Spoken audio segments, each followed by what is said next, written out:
Chirang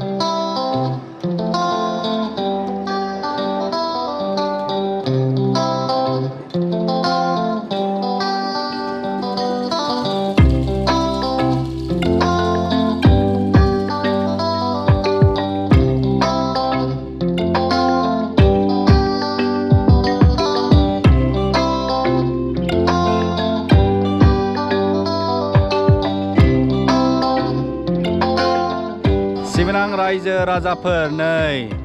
जों फैदों लावथि सुइस गेट बाहाय कारेन्ट बानायो ना चिरां डिस्ट्रिक्टनि सिङाव 6.25 मेगावाट कारेन्ट प्रडिउस खालामनो हायो होनदों दा जों सिङाव नायहैनोसै बेनो जाहैबाय सामफामाथि स्मल हाइड्र पावार प्रोजेक्ट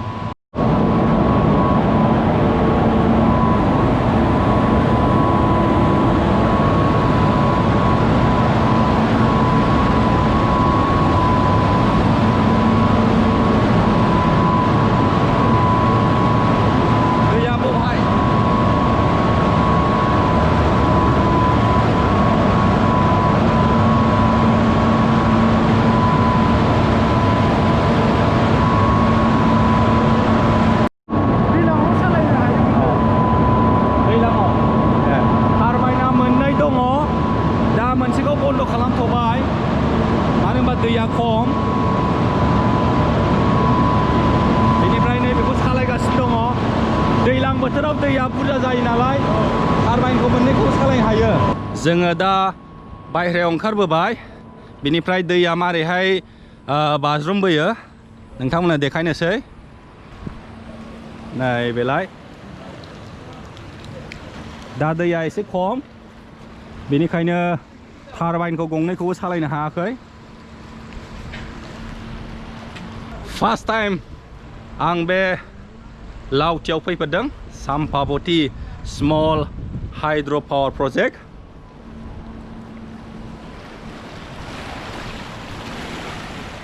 नाबो बोखाङो नामाथाय नैबेलाय नैबे गाहायजों दैया गोलैबोयो ना मोनो ना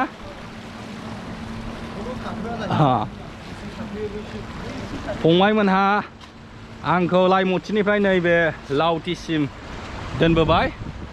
लावथिसिम दोनबोथावथाव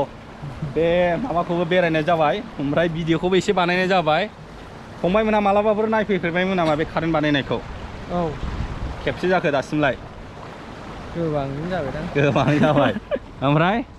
खेबसे जाखो नायफैनायालाय फार्स्ट टाइम ओमफ्राय नोंस्रालाय गोबां जाबाय गोबां जाबाय नायफैनाया बेनिफ्राय बोनानै लांबाय बेनिफ्राय स्टरखौ काजलगाव टाउनावसो खालामहैबाय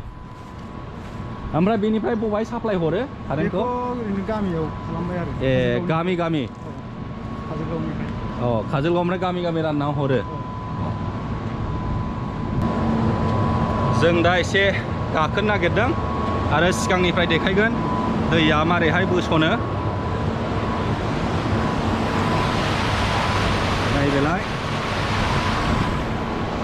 एसे गिलु बालु साबधान जानांगौ जै गोलैबाथाय थैखाबाय आरो नै बेनिफ्रायनो बोसनो ओरैहाय दालां बेनिफ्राय नै गोबांथार लेथ्रा फैयो बेखौ बोखांनांगौ जागोन बेखौ समाय समाय बोखांनांगौ जायो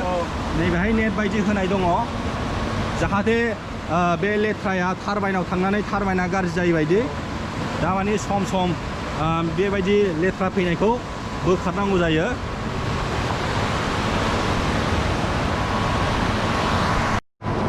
दाखोरखौ बेजोंनो हायखांहरो नै बाहाय पार्कबो बानायदों नङा होमबा बेनिफ्राय पिकनिकबो जायो ओमफ्राय फेस्टिभेलबो जाखांबायमोन नामा भाई दैजिरि फेस्टिभेल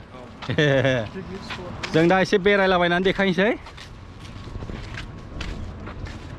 बेनो जाहैबाय लावथि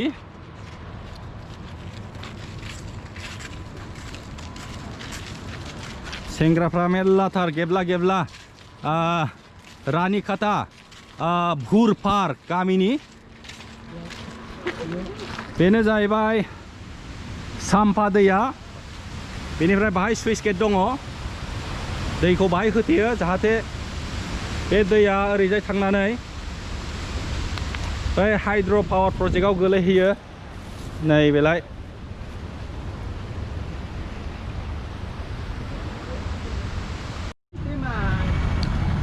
नोरैहाय पार्कबो बानायना होदों नाथाय मेंटेनेन्स गैथ'आ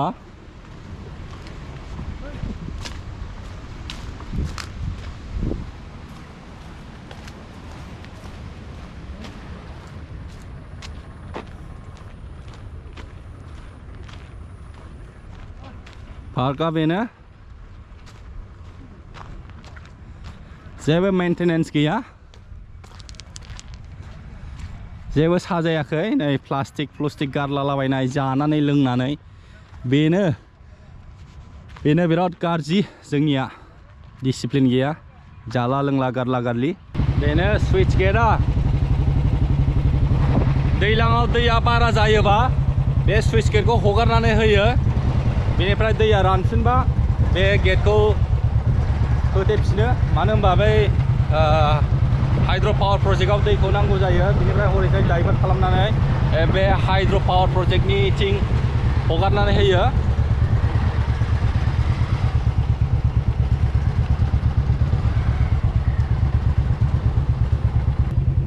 बाजारबो दं माथो बे साम्फा दैयानो सिमा जाबाय चिरां आरो क'क्राझार डिस्ट्रिक्टनि बिराद गिदिर बानायदों सुइच गेटआ आङो दा नोंथांमोननो एसे देखायनोसै